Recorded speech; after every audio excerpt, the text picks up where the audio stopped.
આ પાંચાળનું એક સુંદર તીર્થ એટલે ગેલા સોમનાથ.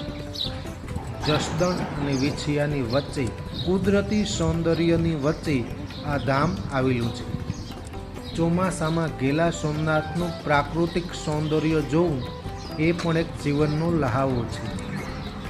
શ્રી સોમનાથ મહાદેવનું આ ગેલા સોમનાથ મંદિર સૌરાષ્ટ્રની પાંચાળ ભૂમિમાં આવેલ મહત્વનું તીર્થ ગણાય છે. અમારી દીદી ભારતીની ટીમ વિવિધ ધામો, વિવિધ આશ્રમો, વિવિધ સાધુ સંતોની જગ્યાથી અવગત કરાવતું હોય છે. ત્યારે અમારી દીદી ભારતીની ટીમે આ ગેલા સોમનાથ મંદિરની મુલાકાત લીધી હતી. અહીંના પૂજારી વસુભાઈ જોશી સાથે મુલાકાત કરી હતી અને આ મંદિર વિશે ઐતિહાસિક માહિતી પણ મેળવી હતી.